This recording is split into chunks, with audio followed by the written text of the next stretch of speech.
Okay, here we go. Thank you so much for joining us. I'm Katie Longhauser, mom advocate for digital health, and I'm here and I'm very excited that we have Kevin with us today. Kevin, I will let you introduce yourself because I am not going to do as good of a job and give you the full um, title and introduction that you deserve. Sure. I appreciate it. Thanks for having me on.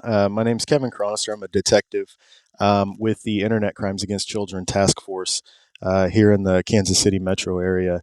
I've got about 15 years of experience, and my main focus every day is showing up and investigating crimes against children. So, a large majority of those are internet crimes taking place via social media, child pornography. It's more properly known as child sexual abuse material now, politically correct. But everybody, knows it as child porn. A lot of those investigations, and then I also do some touch crimes. So when a child is sexually abused, I investigate a lot of those things. And so I've got a background in cyber crimes investigations, and so discussing social media issues with parents is right up my alley. Yeah. Well, I appreciate you being here. And Kevin and I know each other both personally and professionally. Our kids have kind of hung out together and run around together, been in event and activities together. So I know him as a person. And then learning about his career and what he does, I was like, holy cow! Like this is a whole world I know nothing about. And fortunately, I don't. But on the other side of that, there's some things that we as parents probably should know, or other parents should know and be educated on, which is I think why we're here. So thank you so much for taking the time. And I know there's a lot to learn from you in this space. So being a parent of growing kids, preteens right now, and younger, technology is, the digital landscape is scary. And that's kind of why we're here. We want to create a message and help educate and inform our community and, anybody that extends beyond our community about the needs for increased awareness to protect our kids. So we're just coming off the holidays, and so I have some stats here. So with Christmas and in the holiday season, it was projected that Americans were going to spend $210 million on technology, which is great. Technology allows us to have this platform, podcast, like allows us to have video like this. And it's great, right, to stay connected. However, kids are being introduced to technology at an exponential rate. And with that needs to come some safeguards. And Kevin sees this, he's on the front line, like literally on the front line, helping protect and kids and families, but also having to also be in a reactive position to where he's responding to traumas and incidences that people have become victim to this technology and what you call an epidemic, right, Kevin? Yeah, so I've written some articles on the issue at large, and I refer to it as an epidemic because when the internet kind of took off, and Katie, you and I remember growing up in a time where internet connection wasn't at your fingertips, Right. That and old dial-up sound, right? Like, yeah. yep. But with the eruption of the internet, we now have uh, upwards of 5, probably more, billion internet users.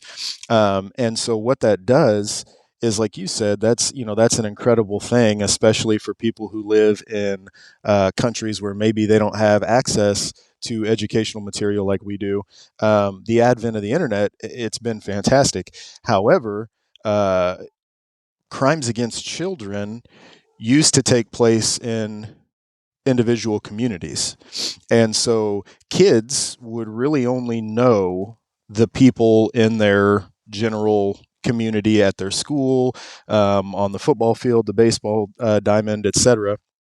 And so kids have gone from being exposed to a few hundred people on a regular basis to now potentially 5 billion people across the world just by logging into the internet. And so, anybody can look at that and be like, okay, well, that's kind of scary because now, you go from, well, yeah, stay away from creepy Joe down the street to, yeah, you got to stay away from billions of people potentially who are going to try to reach out and contact you on the internet.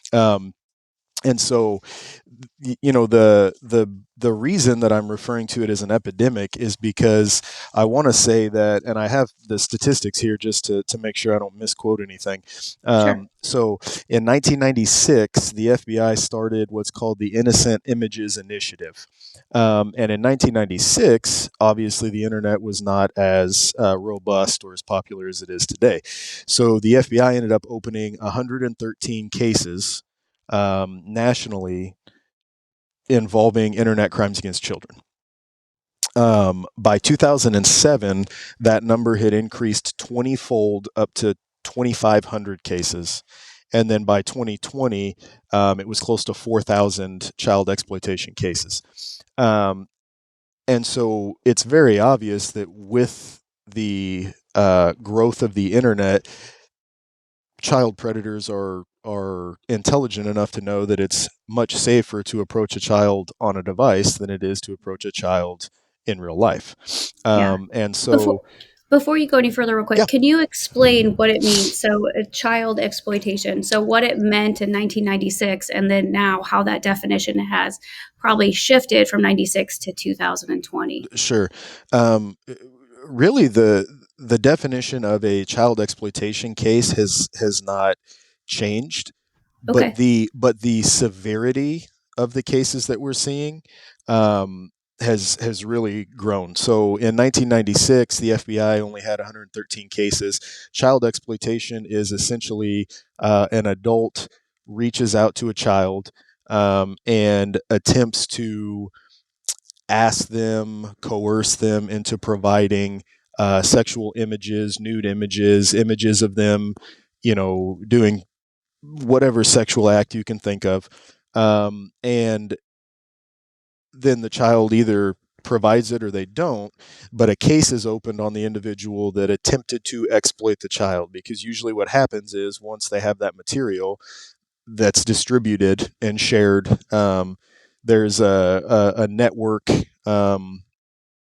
of these guys that get together and they trade this stuff and they exploit other kids so that they can have new material. And so, with the advent of the internet, we've gone from the 113 cases nationally to close to 4,000 cases, and that's just the FBI. So that's not taking into account my cases, the local detectives, the state law enforcement. Um, and if you add all of that in, you're looking at potentially hundreds of thousands, if not more, cases across the country. So, what does it take to get the FBI involved? So, meaning like, at what point does a local case get brought to the attention of the FBI? You know what I mean? So, like, Yeah. So really, these cases can be worked by anybody who is a commissioned law enforcement officer and who's a detective assigned to this particular stuff. So the FBI has a task force, many task forces assigned to investigate these types of crimes. State law enforcement, like the Kansas Bureau of Investigation, for example, has special agents assigned to investigate these. And then all of your local agencies, most likely, if they're large enough, have a detective assigned to investigate these kinds of cases. So usually what happens is it will start with either local law enforcement or state law enforcement. And that usually happens through organizations like the National Center for Missing and Exploited Children. yep. So NCMEC will collect cyber tips and then send them to the Internet Crimes Against Children Task Force, who will then distribute them nationally to whatever jurisdiction that tip belongs in. And so then that will come to us, and 99% of the time, we work all of those tips ourselves. The FBI gets involved when those suspects um, start to cross state lines and they become more of a organized exploitation network, I guess, because our jurisdiction obviously is smaller than the FBI. So when we have one or two victims here in my jurisdiction, but then the same suspect has victims all over the country, I can really only work the crimes that occurred in my jurisdiction. So a lot of times, all of the local jurisdictions will package it all up and give it to the FBI because then they can have one large case that's a federal case. And the FBI, and it's not just the FBI, federally, it's Homeland Security has a task force that does this. The Secret Service, believe it or not, has special agents that are assigned to help with these cases. And so it's not just the FBI, there's a lot of federal agencies that do this.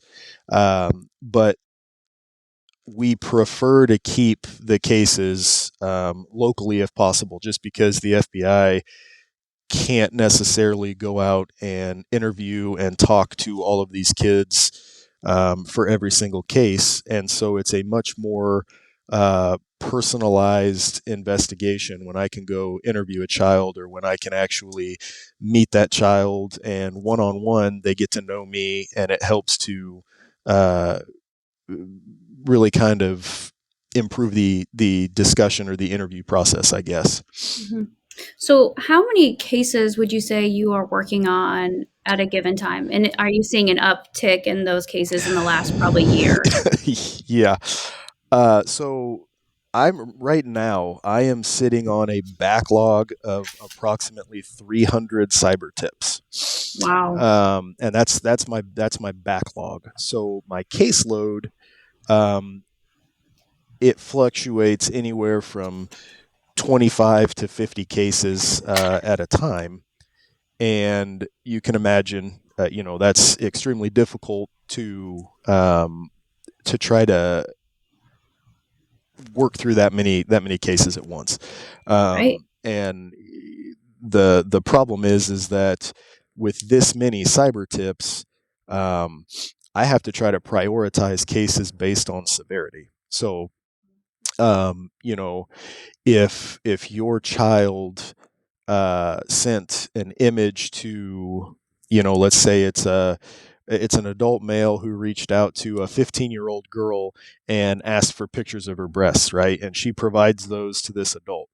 The severity level of that, while it's absolutely an awful thing that an adult man is preying on a 15-year-old, the severity level of that is not nearly as high as, a father who is filming himself touching his 3-year-old daughter, right, and sending that out to people in an effort to trade child pornography.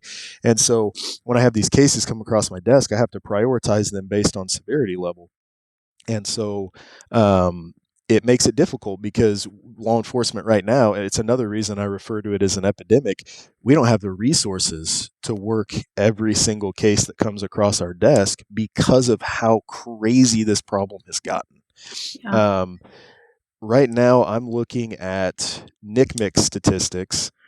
Um, in 2019, they had 1 million reports of child sexual abuse material come through.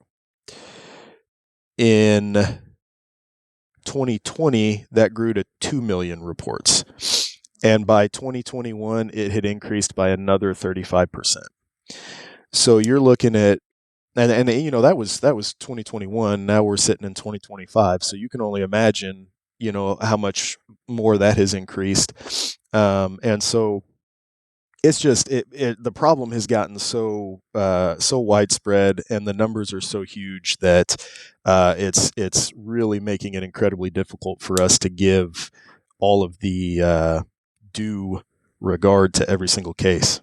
Yeah. I mean, honestly, Kevin, it's like when you were talking about those examples of the severity of cases that you work with, and my stomach just like turned over. Like it was like, oh, like the things that you are hearing and dealing with on a daily basis, Yeah, it's gut wrenching. It's like it's sickening. And like you said, the resources that you don't have enough probably manpower and time to address all of the potential cases, Yep. and you have a backlog of 300 cases right now of cyber tips.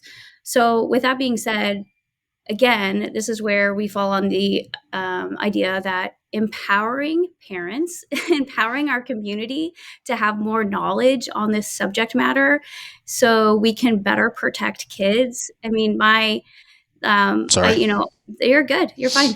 Camera issue. It's fine. Yep. But the protect and preserve childhood is the motto. It's kind of been this mantra, like protect and preserve childhood, protect and preserve childhood. Yes. And technology at their fingertips can potentially compromise that. And Yeah. so seeing what you see all the time and working on this, and we're going to go into a future podcast talking about this on a deeper level, but right now we're kind of just touching and scratching the surface so people understand the severity of this. So right now, knowing some of the things that you shared, what would you recommend right now for parents, caregivers, education, people in education? What can they do to help prevent, mitigate this epidemic? Yeah. First of all, everything that you and I are sharing and that stuff we're going to talk about in future podcast episodes, it's not, it's not meant to scare or make parents think that, well, this is an impossible situation. So, what am I even going to do to protect my kids? It's we're sharing these things, and I'll go into more detail about specific cases in the future. And those can get kind of raw, but they're important because if you don't understand a problem, you can't be part of the solution to the Right. problem. Right. And so, when I share things, sometimes they're going to be kind of stomach turning or gut wrenching. But I think it's important that parents hear what's really going on and the truth about these issues so that they can actually get an idea of what we're really dealing with. As for, the social media stuff and the device stuff, what I'll say is that number one, hold off on providing devices to your kids for as long as possible. There is really no reason that I can think of that a child who is not in, eighth grade or older should have a cell phone or their own computer or their own tablet. It's just asking for trouble, and from a psychological standpoint, they're not mature enough to really grasp the potential dangers of the internet. They just don't understand because we as parents don't want to expose them to this fear at such a young age. So when they're that young and then you provide them a device, they're basically diving into the internet without any of the education or the safeguards that an older kid would have because they have a better understanding. So I would say wait until eighth grade at the earliest to give devices. Once you do give devices, there should be a weekly or even more often time where you go through that device and with a fine tooth comb and you look at everything that your child has been doing on that device. If they set a passcode, you absolutely should know the passcode. I can tell you that in a lot of the cases that I work, and I'm laughing not because it's funny, I'm laughing because it's mind boggling to me. In a lot of cases that I work, the parents they don't know the passcode to their kids' devices. They don't check on their kids' devices. They don't know what their kids are doing on the devices. And the reasoning is, well, I want them to have privacy. I want them to be able to exercise their own individuality and have their own privacy. And that's great and everything. But usually what I tell parents is at such a young age, the privacy that my kids get is you go to the bathroom with the door closed. Like that's private. You know what I mean? Like that's privacy, Yeah. right? Right. Yeah. You shower and you shut and lock the bathroom door. That's privacy. Privacy is not you get For access. online. Yeah, you don't get access to the internet with zero safeguards. That's not privacy. That's setting your kid up for failure. And so that's the first two things. The third thing is to have open conversations with your kids, because starting from a very young age, if you're not communicating with your kids about what's an appropriate conversation to have with somebody on the internet, then they're not going to know how to handle an adult approaching them on the internet, right? And my kids know that anything social media that they're involved in, which is very little, but they are not allowed to have Xbox friends or Instagram friends or anything like that unless they know that person in real life. So my rule is, if you don't spend time with that person as a real life friend, they don't get to be your social media friend. Yeah, I Um, like. and I think that's important because it's very easy to, even not getting away from the sexual crime and the issues that we see on the internet, but touching on just the bullying and the mental health issues that go on with social media, which I think is just as big of an issue. Um, Being obsessed with the number of friends and likes and stuff Right, that you get on social media, that's causing an epidemic of mental health issues, right, depression, suicides, right. and it's all fake, right? It's all fake likes, fake friends. None of none of it's real, but it's real to the kids, and so it's important that we separate them from that until they're old enough to understand what it is they're getting themselves into. If you were to really kind of, if you were to like go back in time and explain the internet to somebody like 40 years ago and like what social media is, it really does sound like an alternate universe. I mean, Yes. it isn't real. It's not No. real. I mean, it's a way to communicate and connect, but it's truly not connecting. So, just to go over what you had said, your rules are delay, delay, delay, delay devices. There's no need for them to be on it. So hold off on devices. And if they have devices, right, like you can, there are other forms of phones besides a smartphone, and we can get into that later. But even if they, for any device that they have, you're doing weekly checks and you're looking at what kind of content they're looking at, what things they're doing on their phone. And you, those passcodes are not as something that you know. If there's a Yes. passcode on the phone, you know it. And I put privacy does is not a priority. So privacy online and on devices is not a priority, right? No. Privacy for the bathroom and the shower, like whatever, Yes. bathing, but privacy does not need to exist between you and your child on their devices. Yep. And open conversations are vital, starting at a young age, right? But it's Yeah. never too late. But open conversations are really, really important. And then I like this. I haven't heard this yet, but I like this. You are the friends that you have if you are online with your ex, with gaming or social media, are first friends that you have in real life, Yep. and then you connect with those friends online. So it's not just you met them randomly or whatever. So I think that's a really good rule. So friends in real life with potential online engagement with them. Yeah. I like that. Yeah. And obviously, there's a million other things that I could suggest, and obviously, like you said, we'll get into a lot of different things in future episodes. But those are probably the top three, and honestly, if you just do those three things, you will be in rare company in terms of parents protecting their kids on social media. And I don't necessarily think that it's parents.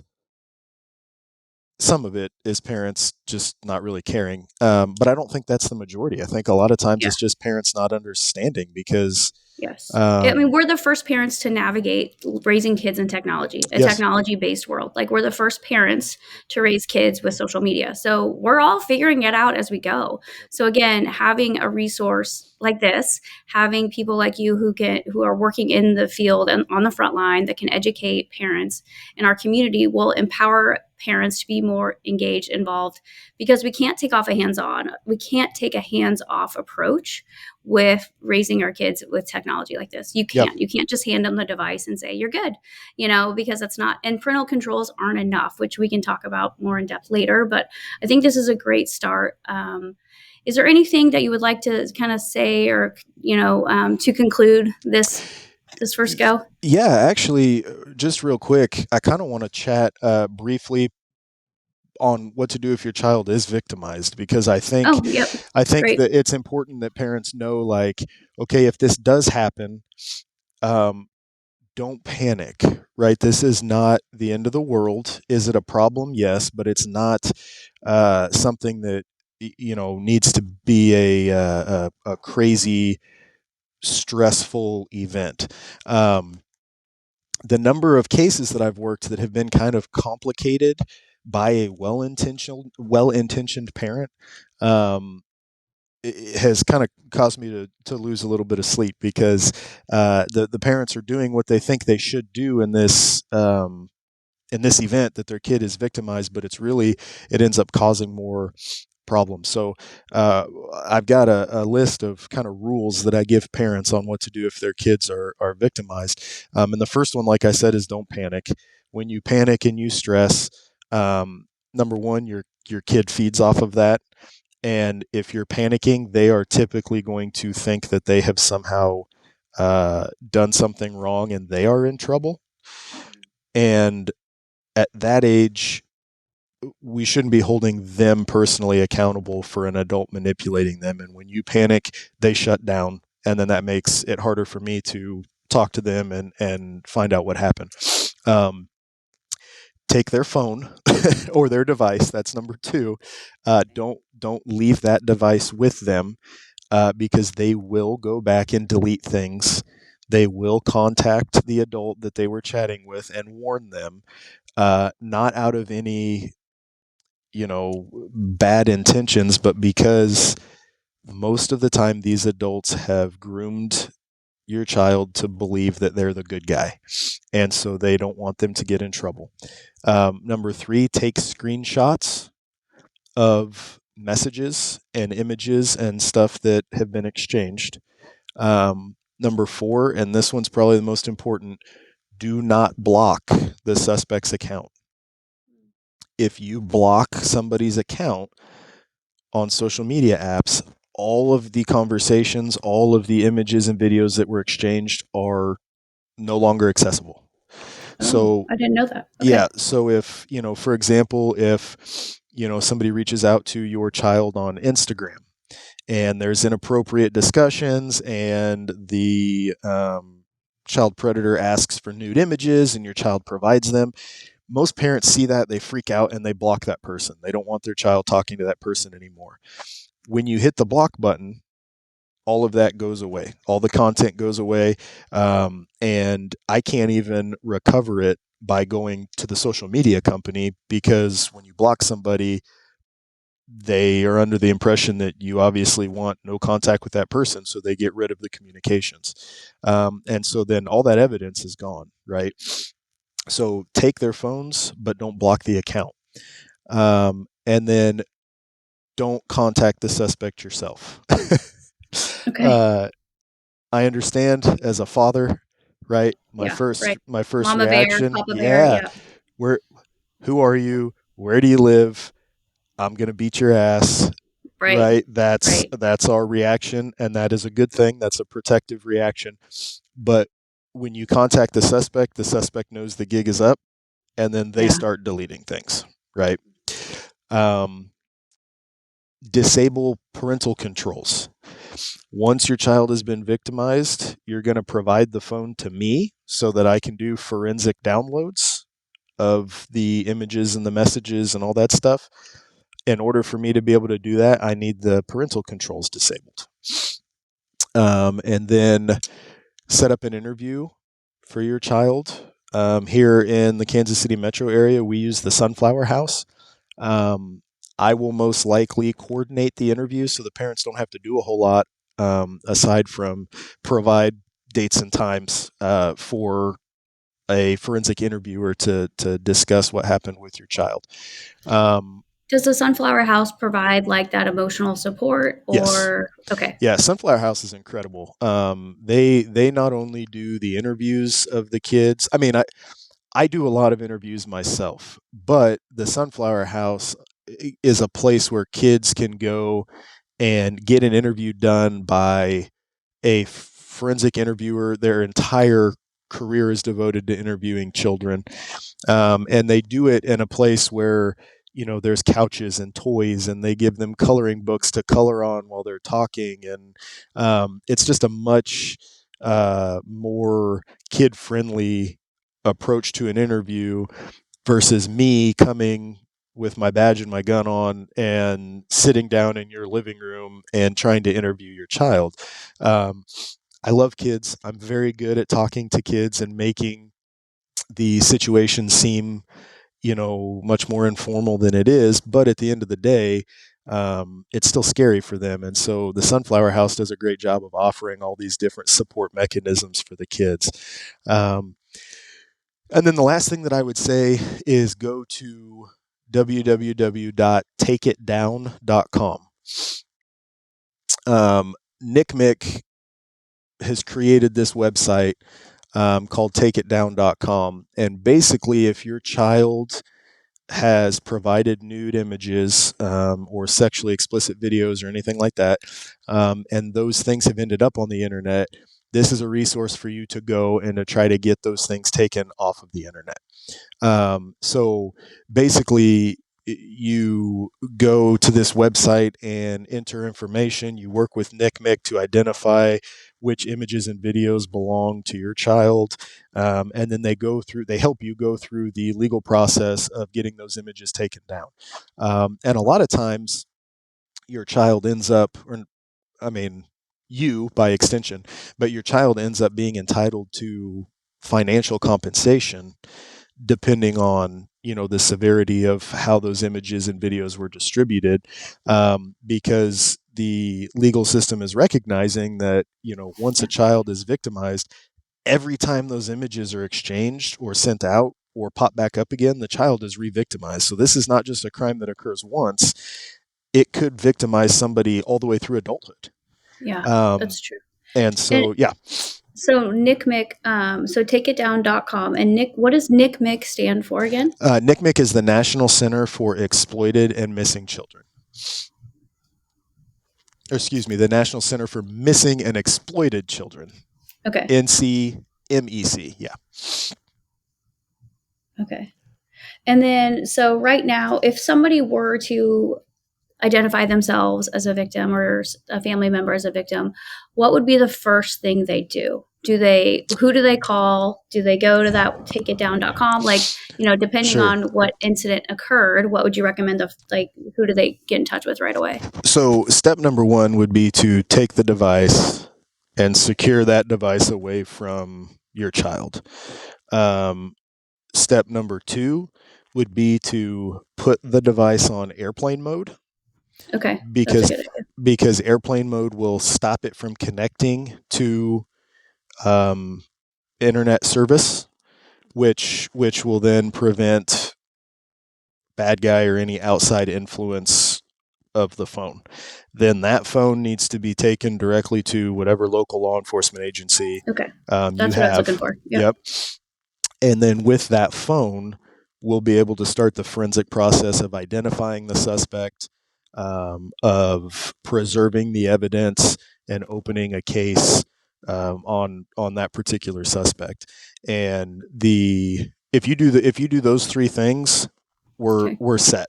We're good. Okay. So I could just call my local law enforcement and Yep. tell them, like, hey, discovered this on my child's phone or whatever it is, Yep. or my daughter told me this, and they would direct me with what to do after I take the phone, put it in airplane mode, or if I have screenshots, like all those things. Yep. Yep. And Okay. that's really. I mean, they'll probably send a patrol officer out who will collect the phone, and do a very brief, basic discussion with your child. The patrol officer is not going to ask detailed questions. They're not trained for that. They don't want to be involved Yeah. Yeah, in I'm sure. child Yeah. crime stuff a lot of times. And so they're going to ask your kid, basic questions to just gather enough information to be able to take the phone and bring it to a detective who will then do all of the in-depth stuff and will reach out to you to set up interviews and that kind of thing for your child.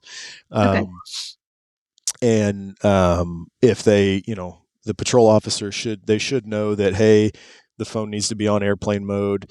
Some patrol officers even are carrying what's called a Faraday bag now, which you put the phone in the bag, yeah, you wrap the bag up, and it by itself cuts off the phone from any internet connection. And so there's a lot of stuff that you can do to kind of help the process of our investigation. Okay. Okay. Well, I think that's really, really helpful. It's, we kind of giving parents, an idea of what you do, things they can do to prevent and protect their children. And then if, somebody has been a victim and, or discovered that somebody close to them or a child of theirs has been a victim, the next steps to what to do. And Mm-hmm. because again, I have no idea. Prior to this conversation, I would have had no knowledge or Mm-hmm. awareness of what to do. And I consider myself pretty knowledgeable in this area. Yeah. like I, Well, and I that's like that's research it a lot. So and that's why it's so important that you're doing what you're doing and that we are having this dialogue, and hopefully we'll have more dialogue more regularly. yes, But in order to solve this problem, parents have to actually understand the problem. And I'm a father of 4 children, and so I understand how difficult this is to navigate, and that's even with my experience. And so right, the more people that listen to this, and the more people that understand the problem, and who realize that really this problem is not going to be difficult for parents to address if they understand the problem and they can do the short list of things that I mentioned. right. Yeah, and these first steps that we're talking about and are really significant in combating this epidemic that we're facing. Yes. So, Kevin, I thank you so much for your time and your knowledge. I believe we're just beginning to crack the surface of all of this, Yes. I've got a and lot more. it's terrible, but it's also wonderful that we Yes. can provide this resource and education for people listening and people who need this information, because I do think everybody needs it. I agree. Grandparents, even, they need to know this information because they're watching grandkids, like, right, they have grandkids at the house. So I appreciate it. Teachers, Teachers, yes, that's um, really significant, I feel like. religious leaders, church, Yes. pastors and priests, and I mean anybody who works with children should have a solid grasp on this problem, and how to prevent it and what to do if it happens. hmm Yeah, so we're just beginning to bring all this to light and hoping we are empowering and encouraging people to continue to have conversations. And I think having open dialogues about this is going to be significant in propelling, forward and helping our community, our society move forward in a positive direction with this epidemic. For So, sure. is Kevin, thank you. Is there anything else that you want to mention before we kind of wrap up? No, I want to tell you thank you for Sure. for creating this forum for people. I'm thrilled to be part of this. And if you had not decided that, hey, enough is enough and we need to get this out there, then this wouldn't be available to people. So thank you for doing this. Oh, thank you. That means a lot. Thank you. Well, that concludes our first episode. So stay tuned. I know in the future we're going to talk about social media, specifically social media platforms, the dangers that lie ahead, and potential opportunities that put kids at risk. So we're going to talk about that. Talk about maybe some other options for devices, and there's a whole world of AI that's kind of launching and getting Whew. pretty scary. Yeah. Yeah. So stay tuned. We will continue to bring you guys great content. And as always, if you need to or have content you would like to hear more information about, you can send us a direct message, and we would love to kind of create more understanding or awareness around a topic that is significant and meaningful to you, or you need more information on. So that's what we're here to do. So, all right. Thank you so much for your time. Thank you, Kevin. And Thank we you, will be Katie. back again. Alrighty. All right. Take care. Bye bye.